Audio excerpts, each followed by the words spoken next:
உலகத்தில் உள்ள எல்லா தெய்வத்தையும் வழிபாடு செய்துவிட்டு இந்த 2 தெய்வத்தையும் வழிபாடு செய்யவில்லையோ அந்த வழிபாடாகப்பட்டது பலனை கொடுக்கும், ஆனால் முழுமை பெறாது என்று வேதங்கள் வகுத்திருக்கின்றது.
ओम ऐं ह्रीं श्रीं भगवद्जम्बिका भीमरुद्राण्यासनाय नमः।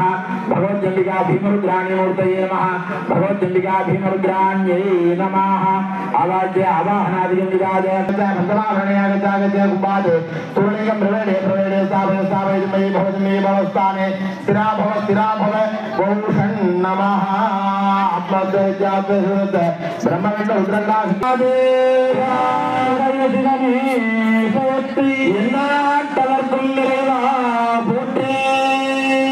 10 கோடி மெய்யன்பர்களே, ஒரு நிமிடம் மனமுருக பிரார்த்தனை செய்தால் நமக்கு 12 ஆண்டுகள் நாம் திருக்கோயிலுக்கு சென்று வழிபாடு செய்த புண்ணியமாகப்பட்டதை நாம் அடைவதாக வேதங்கள் எல்லாம் கூறுகின்றது. இதுல ரொம்ப முக்கியமான ஒரு விஷயம் என்னன்னா, ஒரு கும்பாபிஷேகம் எங்க நடந்தாலும் சரி, நீங்க இப்ப சென்னை போயிட்டு இருக்கிறீங்க, போற வழியில ஒரு கோயில்ல கும்பாபிஷேகம் நடக்குது அப்படின்னா அதற்கு நாம வந்துங்க ஒரு கல்யாணத்துக்கு பத்திரிக்கை கொடுக்காம நாம் போக மாட்டோம். ஆனால் அதாவது வேதங்கள், ஆன்றோர்கள், சான்றோர்கள், முனிவர்கள் எல்லாம் சொல்லி இருக்கிறது என்னன்னா, ஒரு கும்பாபிஷேகம் நடக்குதுன்னா அந்த ஒரு நிமிடம் நின்று நாம் மனமுருக அந்த தீர்த்தம் விடும் பொழுது சாமி கும்பிட்டோம்னா உங்க குடும்பத்திற்கு, அதாவது வந்து யாரு நீங்க கும்பிடுறீங்களோ உங்க குடும்பத்திற்கு 12 ஆண்டுகள் நீங்க கோயிலுக்கு நடையாக நடந்து அந்த பகவதி அம்மனிடம் வேண்டி என்னென்ன வரங்கள் எல்லாம் வேணும்னு வேண்டுறீங்களோ, எனக்கு இன்னென்ன கஷ்டங்கள் எல்லாம் என் குடும்பத்துல விலகணும்னு எவ்வளவு தூரம் 12 வருடத்திற்கு தொடர்ச்சியாக நடந்து நீங்க வேண்டுறீங்களோ அந்த வேண்டுதல்களை ஒரு நிமிடத்திலே கொடுக்கக்கூடியதுதான் ஒரு மகா கும்பாபிஷேகம். அதனால உலகத்துல எந்த இடத்துல கும்பாபிஷேகம் நடந்தாலும் அந்த ஒரு நிமிடம் நின்று நாம் சாமி கும்பிட்டோம்னா அந்த தெய்வத்தை 12 ஆண்டுகள் நாம் வழிபாடு செய்த புண்ணியம் கிடைக்கும் என்று வேதங்கள் எல்லாம் கூறுகின்றது. அதற்கு அடுத்தபடியாக சொந்த ஊர்ல கும்பாபிஷேகத்திற்கு ஏன் நாம முக்கியத்துவம் கொடுக்கிறோம், ஒவ்வொருத்தரும் குல தெய்வத்திற்கு ஏன் முக்கியத்துவம் கொடுக்கிறோம், சொந்த ஊர்ல இருக்கிற பிறந்த மண்ணில் இருக்கக்கூடிய தெய்வத்திற்கு எதற்காக முக்கியத்துவம் கொடுத்து நாம் ஒரு வழிபாடுகளை நிகழ்த்துறோம் அப்படின்னம்னா, இந்த இரண்டு தெய்வங்கள் ஒவ்வொரு மனிதனுடைய குடும்பத்திலும் வாழ்க்கையிலும் அதாவது முக்கியமான அங்கம் வகிக்கக்கூடியது. இந்த இரண்டு தெய்வங்கள், ஒன்று குல தெய்வம், ஒன்று தான் பிறந்த மண்ணில் இருக்கக்கூடிய தெய்வம். இன்னைக்கு பாத்தீங்கன்னா ஆஸ்திரேலியா, அதாவது வெளிநாட்டுகள்ல, அதாவது 400-500 ஆண்டுகளுக்கு முன்னால் இங்கிருந்து போன தமிழர்கள், அதாவது கிட்டத்தட்ட ஒரு 10 தலைமுறைக்கு முன்னாடி போயிருப்பாங்க. அவங்கெல்லாம் அதாவது தான் பிறந்த ஊர் எது, அதாவது தன்னுடைய குலதெய்வம் எது அப்படின்னு இன்னைக்கு 100 ஆண்டுகளுக்கு பிறகு, அதாவது 2-3 தலைமுறைக்கு பின்னாடி இங்க அந்த தமிழர்கள் தரிசனம் பண்ணிட்டு போறாங்க. எத்தனையோ வெளிநாட்டுல இருந்து. அதற்கு வேதம் எதனால அந்த மாதிரி பண்ண சொல்லுது அப்படின்னா, உலகத்துல இப்ப நாளை காலையில திருப்பதி போய் 10 கோடி ரூபாய்க்கு நாம் செலவு செய்து மிகப்பெரிய யாகங்களை செய்து வழிபாடுகளை செய்தால் பலன் உண்டு. உலகத்தில் உள்ள எல்லா தெய்வத்தையும் வழிபாடு செய்தாலும் பலன் உண்டு. ஆனால் வேதங்கள் என்ன வகித்திருக்குது அப்படின்னா, அதாவது அவருக்கெல்லாம் முழுமையாக நம் குடும்பத்திற்கு பலன் உண்டு. நாம் வழிபாடு செய்யும் பொழுது நம் குடும்பத்துல எல்லா கஷ்டமும் விலகும், நாம் வேண்டுதல்கள் வைக்கிறதையெல்லாம் நமக்கு நிறைவேறும். ஆனால் ஒரு மனிதன் பிறப்பு முதல் அந்த மனிதனுடைய கடைசி காலம் வரை தான் பிறந்த மண்ணில் இருக்கக்கூடிய தெய்வத்தையும் குலதெய்வம் என்று ஒவ்வொருவருக்கும் இருக்கும்.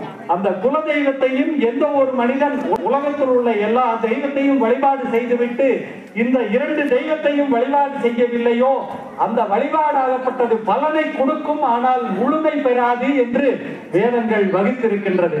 அதனால்தான் ஒவ்வொருவருக்கும் குலதெய்வம் என்று சொல்லக்கூடியது தான் பிறந்த ஊரில், பிறந்த மண் அப்படின்னு சொல்றது பிறந்த ஊரில் இருக்கு. இந்த இரண்டு தெய்வங்களும் இரண்டு கண்கள் மாதிரி என்று வேதங்கள் இருக்கின்றது. அப்பேற்பட்ட மகோன்னதமான, அதாவது நீங்க எல்லாம் நினைக்கலாம், அதாவது அந்த ஊர்ல இருக்கிறவங்களுக்கு மட்டும்தான் அந்த பலனான்னு.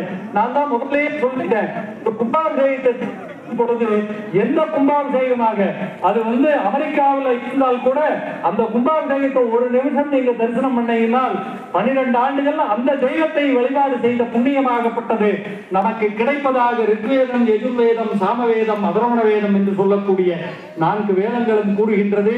அப்பேற்பட்ட மகோன்னதமான, இப்ப நீங்க குறிச்சி வலசுல மிகப்பெரிய ஒரு வரப்பிரசாதம் என்னன்னா, அதாவது எல்லா ஊர்லயும் ஒரு கோயில் இருக்கும், இல்லைன்னா மீறி போய் 2 கோயில் இருக்கும். இந்த 2க்கும் ஒரே நேரத்துல பண்ணிடுவோம். இந்த இடத்துல பாத்தீங்கன்னா ஒவ்வொரு கிலோமீட்டர்ல ஒவ்வொரு கோயில் இருக்கிறதுனால எல்லாத்தையும் ஒரே நேரத்துல பண்ண முடியாது. அதனால நீங்கள் எல்லோரும் ஒரு கும்பாபிஷேகத்தை கண்ணால் கண்டு தரிசனம் பண்ணாலே 12 ஆண்டுகள் கோயிலுக்கு போய் நாம் தரிசனம் பண்ண புண்ணியம் நம் குடும்பத்திற்கு கிடைக்கின்றது.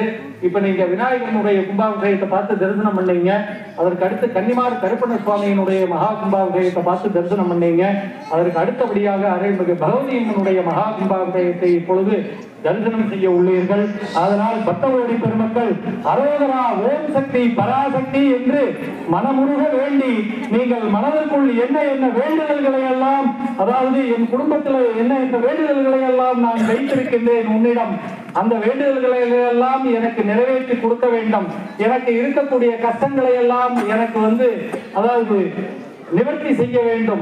எனக்கு நான் வேண்டக்கூடிய வரங்களை எல்லாம் எனக்கு கொடுக்க வேண்டும் என்று அந்த அன்னையை மனமுருக, பகவதி அம்மனை மனமுருக வேண்டி பிரார்த்தனை செய்து இப்பொழுது அரகரா, ஓம் சக்தி, பராசக்தி என்று மங்கள கோஷத்துடன் மகா கும்பாபிஷேகமாகப்பட்டது நடைபெற உள்ளது. அதனால் பக்தகோடி பெருமக்கள் மனமுருக வேண்டி பிரார்த்தனை செய்து சகல செல்வங்களையும் அடைய வேண்டுமாக பிரார்த்தனை செய்வோமாக. சகல வாத்தியம் அரகர நம பார்வதி பார்வதி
दुर्गा देवी शरणमहं प्रपद्ये दुर्गाधिजनसे नमः अग्रे त्वं कारयानस्य अस्मान् स्वस्तु भवतु दुर्गा निमित्ताः भूतवृत्तेन उदानभूते भव देवतायतनयाय दयोः दुर्गानिरा दुर्गाः जातवे गर्भिन्धुन्नावा दुर्गादुर्गे अग्ने अत्रिकन्ननसा गृणानो स्माकं देवता तनूनाः प्रसन्नादि भगवन्तः मानः मानव्य जगते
पद्माज नमः पद्मशोभरी कामधेनु वासनाज नमः कामधेनु मूर्तये नमः कामधेनवे नमः महालक्ष्मी आसनाज नमः महालक्ष्मी मूर्तये नमः महालक्ष्मी नमः